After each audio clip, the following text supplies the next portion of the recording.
ये video science class 10 chapter 9 का part 4 है और अब हम पढ़ने वाले अपने नेक्स्ट टॉपिक को rules for the inheritance of traits. Inheritance of traits के क्या क्या रूल्स हैं, इसके बाद हम लोग पढ़ेंगे कि मेंडल्स के क्या क्या कंट्रीब्यूशन है। तो ये टॉपिक कुल मिला के हम लोग आगे की वीडियो में पढ़ने वाले हैं। अभी कुछ और बातों को हम लोग देखेंगे। The rules for inheritance of such traits in human beings are related to the fact that both the father and the mother contribute practically equal amount of genetic material to the child। तो जैसा कि यहाँ पर आप देख सकते हैं, human beings में कैसा रिप्रोडक्शन होता है? सेक्सुअल रिप्रोडक्शन होता है। सेक्सुअल रिप्रोडक्शन का क्या मतलब हो गया कि मेल और फीमेल दोनों की हिस्सेदारी होगी रिप्रोडक्शन में। तो आप देखेंगे कि half of the genetic material आता है फादर से और half of the genetic material आता है मदर से। इसका मतलब है कि उसके चाइल्ड में जो जेनेटिक मटेरियल होगा वह फादर से और मदर से दोनों से आएगा। This means that each trait can be influenced by both paternal and maternal DNA. आप देख सकते हैं पैटर्नल डीएनए क्या हो गया? पिता का डीएनए, और मैटरनल डीएनए क्या हो गया? माता का डीएनए। तो इसको अच्छे से समझने के लिए हम लोग को थोड़ा और चीज़ों को समझना पड़ेगा।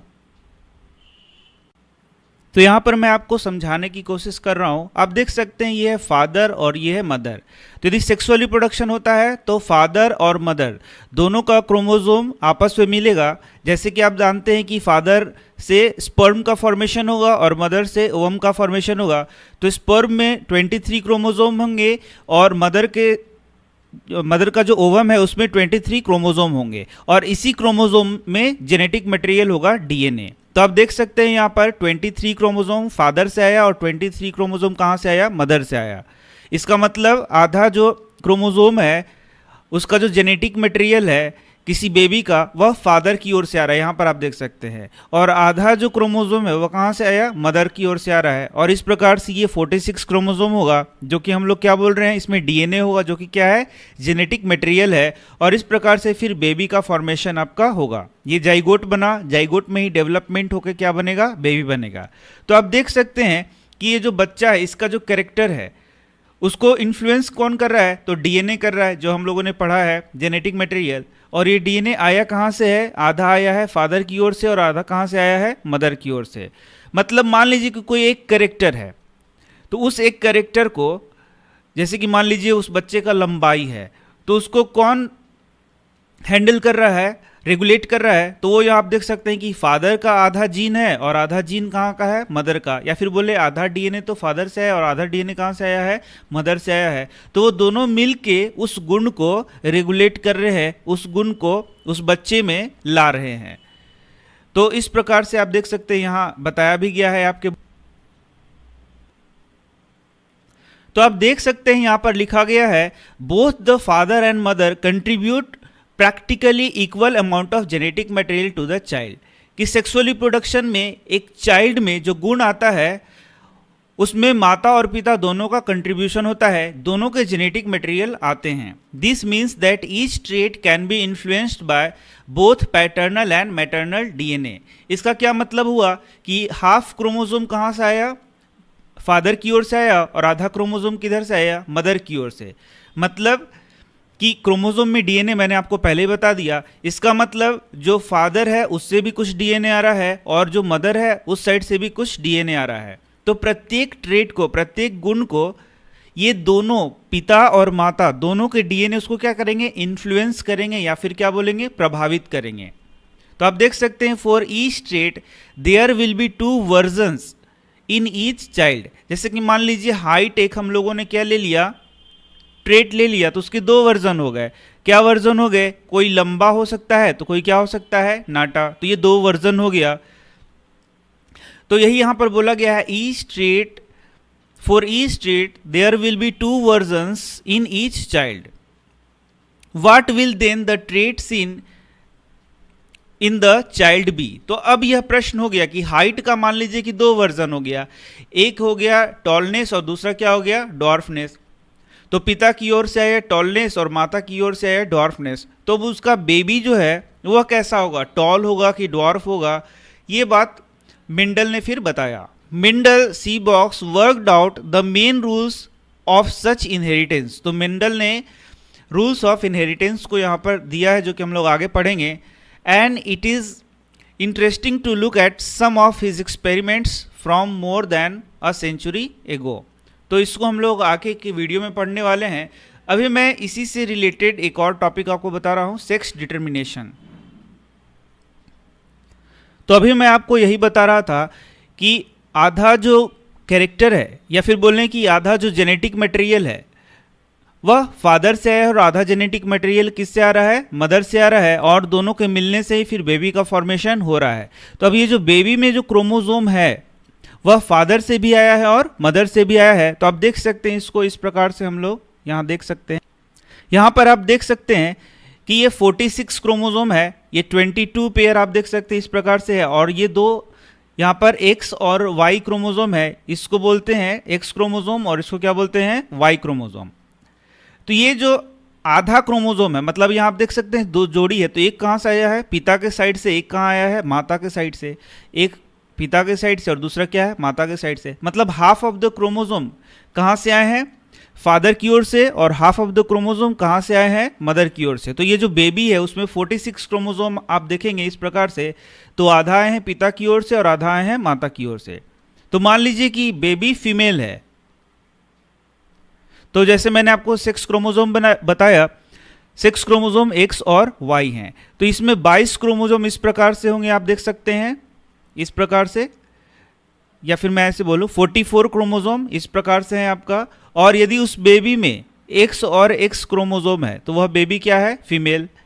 और यदि वहाँ पे 44 प्लस X और Y है तो वह बेबी क्या है, मेल। तो आप देख सकते हैं 44, यही इसको हम लोग ऑटोसोम्स भी बोलते हैं।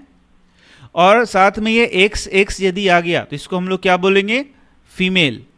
और यदि XY आ गया तो क्या बोलेंगे हम लोग, मेल। तो अब हम लोग को देखना है कि यदि कोई मेल है तो उसमें क्या हो गया 44 प्लस XX, और यदि कोई फीमेल है तो उसमें क्या हो गया 44 प्लस XY। तो इस प्रकार से आप देख सकते हैं एक मेल है और एक क्या है, फीमेल। इन्हीं के बीच में यदि सेक्सुअल रिप्रोडक्शन होगा तो पहले हम लोग देखें कि मेल में कितने क्रोमोसोम है, 44 प्लस XY, और फीमेल में कितने क्रोमोसोम है, 44 प्लस X और X। तो जब इसमें गैमिट बनेगा, गैमिट कहने का मतलब स्पर्म बनेगा, तो आप देखेंगे कि ये हाफ हो जाएगा। हाफ का मतलब क्या हो जाएगा, इसमें हो जाएगा 22 प्लस X, और क्या हो जाएगा 22 प्लस X।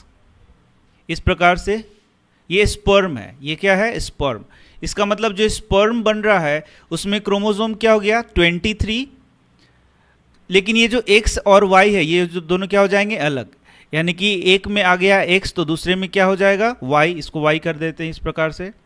और ये जो फीमेल है यहाँ पर देखेंगे कि इसमें जो ओवम बना है तो यहाँ पर देखेंगे 22 प्लस X बन गया, ऐसे लिख देते हैं। और यहाँ भी क्या बन गया 22 प्लस X। तो आप देखेंगे कि यहाँ भी 23 क्रोमोसोम है, तो ये बन गया ओवम और ये क्या बन गया, स्पर्म। और जब इनके बीच में क्रॉस होगा, फर्टिलाइजेशन होगा, तो इसको हम लोग इस प्रकार से चार्ट से दिखा सकते हैं।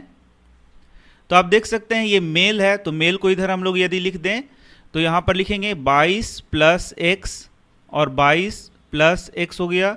और यदि फीमेल को लिखेंगे, Y है ये, मेल में X और Y दोनों होगा, और फीमेल के लिए लिखे तो क्या हो जाएगा 22 प्लस X, और ये भी क्या हो जाएगा 22 प्लस X। तो फीमेल में जितने भी गैमिट बनेंगे उसमें सिर्फ और सिर्फ क्या होगा, X ही आएगा। गैमिट का मतलब ओवम का बनना। और यहाँ पर आप देखेंगे कि जो मेल है उसी में X और Y क्रोमोसोम आएंगे। तो आप देखेंगे कि यदि ये क्रॉस हो रहा है, ये फीमेल हो गया, इस प्रकार से इसको दिखा सकते हैं। तो ये होगा 44 प्लस XX हो गया, ये भी 44 प्लस क्या हो गया X और Y। यहाँ से इसको और यहाँ से इसको, इन दोनों को यहाँ जोड़ के हम लोग लिख रहे हैं। आप यहाँ देखेंगे इसको और इसको जोड़ के लिखना है तो 44 और क्या हो गया X और X हो गया, और इसको जोड़ के लिखेंगे तो क्या हो गया 44 प्लस X और Y हो गया। तो आप देखेंगे 50% यहाँ मेल बेबी बन रहा है और 50% फीमेल बेबी बन रहा है। इसका क्या मतलब हो गया, इसका मतलब हो गया कि मेल जो है वही सेक्स को डिटरमाइन करता है, क्योंकि मेल में ही Y क्रोमोसोम पाया जाएगा। तो इस प्रकार से देख सकते हैं यही है सेक्स डिटर्मिनेशन। तो यहाँ से तो यह बात क्लियर हो जाती है कि आधा क्रोमोसोम कहाँ से आ रहा है, मेल की ओर से, और आधा कहाँ से आ रहा है, फीमेल की ओर से। इस प्रकार से कोई भी एक ट्रेट है, कोई भी एक कैरेक्टर है, कोई भी एक गुण है, उसको मेल और फीमेल दोनों डिसाइड कर रहे हैं।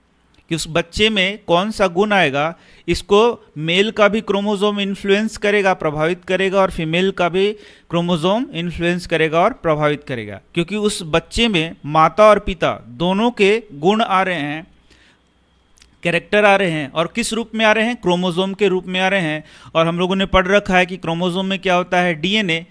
तो कुल मिला के माता से और पिता से उस बच्चे में क्या आ रहे हैं, डीएनए आ रहे हैं, जो उसके कैरेक्टर को फिर डिसाइड करेगा।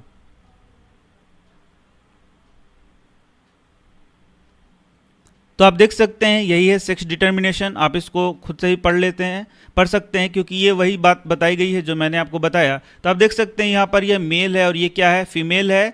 और जब यहाँ पर रिप्रोडक्शन का समय होता है तो ओवम और स्पर्म का फॉर्मेशन होता है। आप देख सकते हैं यहाँ ओवम बन रहा है और यहाँ पर क्या बन रहा है, स्पर्म। तो ये 44 प्लस क्या है आपका, XY है, और ये क्या है, 44 प्लस XX है। और जब स्पर्म बना तो यहाँ पर क्या हो गया, 22 प्लस X हो गया, और यहाँ पर क्या हो गया, 22 प्लस Y हो गया, और यहाँ पर 22 प्लस X और 22 प्लस X, इस प्रकार से बन रहा है। और इसके बाद क्या होगा, रिप्रोडक्शन होगा, फर्टिलाइजेशन होगा। तो फर्टिलाइजेशन में ये दोनों आपस में क्या होंगे, मिलेंगे। तो जब XX मिलेंगे तो फीमेल बेबी होगा, और जब आपका XY मिलेगा तो आपका मेल बेबी होगा। देख सकते हैं आप XY मेल बेबी है। तो यहाँ पर 44 प्लस क्या हो गया, XY, और यहाँ पर क्या हो गया, 44 प्लस XX। इस प्रकार से आप देखेंगे कि सेक्स को डिटरमाइन कौन करता है, तो मेल डिटरमाइन करता है। तो ये भी एक टॉपिक हो गया आपका। तो मैं मिलता हूँ आपसे नेक्स्ट वीडियो में मेंडल के लॉ ऑफ इनहेरिटेंस के साथ।